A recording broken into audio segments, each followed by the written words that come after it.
has already been stated. I think we would all appreciate it, if we just didn't keep restating the same issue, just so that we give everybody a chance to have their say. We're also not here until 10 o'clock at night either. So with that being said, I will now open it up to public hearing. And I'll start with Jim Hollenbaugh with Curtin Industries. I just wanted to address Mr. Brand, your question to Ed concerning our concerns for trespass and safety. Our first meeting, quickly got into conversation concerning business opportunities with our existing site and how we would be or wouldn't be good or bad neighbors to this type of development. The site plan change concerns, I may have missed that at the open house, but with that, we still maintain our safety and trespass concerns have been addressed. Parking signs, no parking signs are not. The parking plan on this plan is not sufficient for this type of tournament.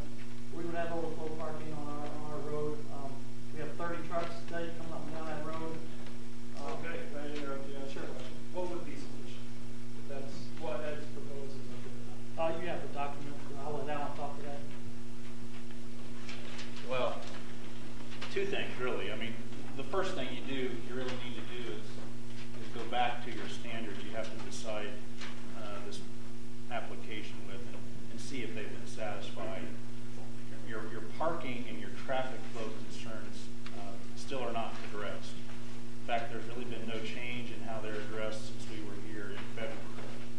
What we've asked for in the commitment, if you do decide to go forward and approve this, is Heather, pardon me, could you take me to the slide that shows the general layout of the area?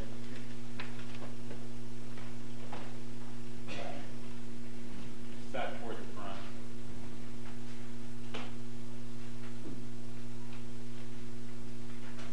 That works.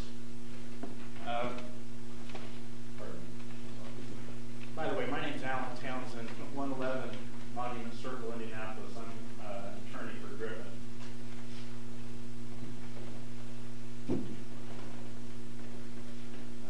This site, for those of you who don't know, is actually a rendering plan. And for those of you who don't know what a rendering plant is, it's a facility that processes deceased livestock. I know there's just not a pretty way to say that, but that's what it is. It also processes spent cooking oil from many of your local businesses. This is probably one of the strangest boundary parcels of properties you will ever see. But the red generally follows the boundaries of Griffin's real estate. And it comes all the way up here. And this is actually a private drive. It comes all the way up, runs on the east side of your wastewater or sewage facility. It comes up all the way and tees into Water Street. So what we're suggesting and what Jim's concern is, and I agree with it, is when you have 4 ball games going simultaneously and you have traffic trying to come in behind to get ready to play, there's a really strong likelihood that we're going to have overflow parking coming down and parking along our drive where we have these trucks trying to get in and out. What we've suggested in the commitments, and understand there's 2 ways to look at those things. A commitment is something where you can look at an applicant and say, are you willing to do this to make this work? Will you commit to it? And they can say yes. Alternatively, you can look at it and say, we will approve this on these conditions. What we're asking for is when you do your fencing out here, simply come up to our private drive and extend it across. We can work with the Redevelopment Commission to give them an easement to place a fence. So when our 30-some trucks a day are coming down Lafayette trying to get back in here, we can swipe a card, the gate will open, we can have unimpeded access to our facility down here, and when we leave, it'll work the same way. Nobody will have to fight cars that may be parked along here because they won't be able to get back. So that's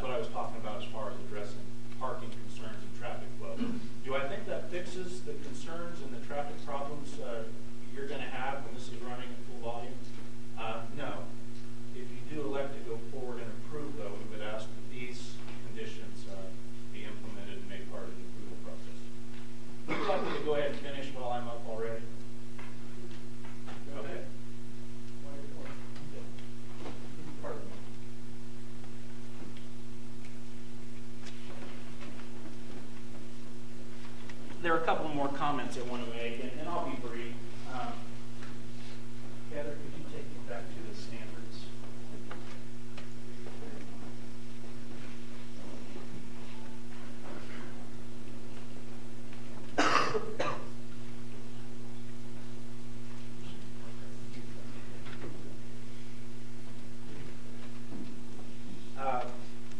Nothing's really changed on number one, ladies and gentlemen of the commission. And that was an extremely difficult task to put the Redevelopment Commission in. But when you're asking, does this plan satisfy the standards and policies of the comprehensive plan, you can pick through the different policies of the comprehensive plan, and you can find some that it clearly satisfies. You can find a handful of others, though, that because of where this site is located and the kind of ground that it's been located on, which used to be floodway, flood fringe, whatever you call it, it's just really impossible to satisfy the policies. And if I'm just looking at Heather's report, or the Plan Commission's staff report, policy A23, ensure that development takes place in a manner which allows for preservation of farmland and open space. Okay, we fail that standard. A43, prevent urban sprawl. We fail that standard. From Griffin's perspective, it fails A45, where it talks about preventing development that could jeopardize health or safety. Policy B11, protect floodway areas from development to prevent runoff. And that's an impossible standard for them to satisfy. And it's because it's not in the right location. One of the specific questions that was asked at the last meeting was, how do you really satisfy policy I21, where you're encouraging new public facilities to be constructed in locations where adequate infrastructure and services are in place? What that means is where you have infrastructure already in place. You can't satisfy that standard at this location. So between the traffic problems and the circulations we're going to have, your high volume areas or high volume times, you just can't satisfy number one. Now I'll tell you, I'm a trial lawyer by trade. I'm not usually in front of plan commissions. But when I do my work, the first thing any trial lawyer always looks at is, if I take this case to court, what do I have to prove to the judge or jury so I can convince them that I'll win? In this kind of case, this is what I would have to be able to prove. And I tell you, I'd look at number one and I would go, good gosh, how am I ever going to get over that hurdle? A couple things you could do. You could find a new site where you could ask somebody to go back and revise the comprehensive plan to take these tough pieces out, or to revise them so they're worth it. As of today, that's not been done. The last one is the tough one. The proposed development provides pedestrian and vehicle ingress, egress, and circulation in a manner that maintains adequate public safety and efficient movement. I know you've worked hard on it, extremely hard. We're not there yet. With the 30-some trucks we have coming through there, gentlemen, your siblings who are wandering around could be in danger unless we figure out a better way to flow traffic in and out of this facility. And I know you want to play ball. I'm all for you wanting to play ball, but we still have some logistics that have not been solved as of today. So what are we requesting? I think a fair reading of the requirements requires this body to deny the application as it's currently written. What a fair reading of the standards requires. If this body wants to go forward, though, and approve, the letter you see here are the commitments that Griffin has asked for, which the Redevelopment Commission could look at you today and say, we will do this. What are they? Number one, the Redevelopment Commission commits it's not going to turn around and sue Griffin after it gets out of this site and says, you're a nuisance. I've worked on nuisance lawsuits before. They're an absolute bear. Because what Indiana law says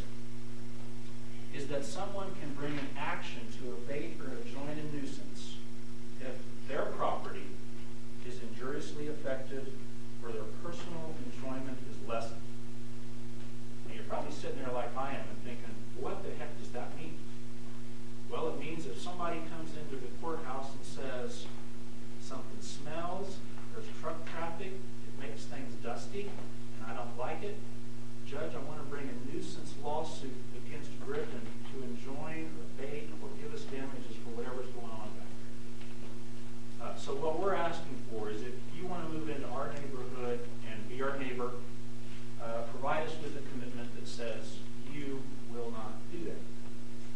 The second one we've asked for is that if somebody else wants to bring such a claim against us, that they're going to step in and take care of it. And why would I say something like that? Because this same nuisance statute that I'm reading from, 3419.1.2, says that the civil action to abate or enjoin a nuisance may also be brought by the attorney of any city or town where the nuisance exists. So under Indiana law, if the Columbus Redevelopment Commission becomes upset with Griffin for what's going on down south of me, for operating our business, it's actually the city attorney who would have the right under Indiana law to come in and say, we're going to bring the lawsuit against you. So all we've asked is, that's what the city is going to go do, step in and defend us. A pretty reasonable request. Number 3 is put this gate up at the Redevelopment Commission's cost and expense. Have it open automatically so truck drivers don't have to hop out. Number 4, where your sewer plant is now.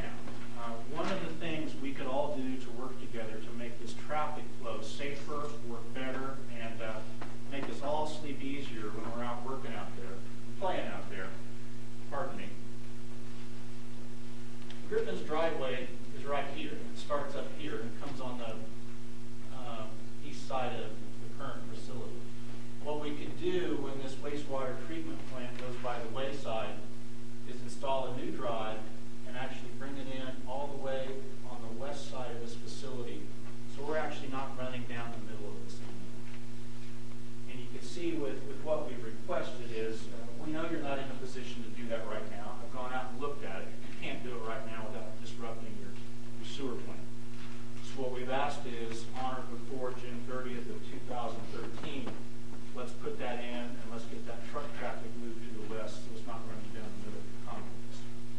5 is something that's easily agreeable. Your council is right that commitments are traditionally enforced by the Planning Commission. What we're asking is that for some of these commitments, they're truly personal to us. And 3 or 4 or 5 years down the road, if the commitments are not being honored, we want to be in a position to go enforce them ourselves, instead of coming back to Jeff or somebody else and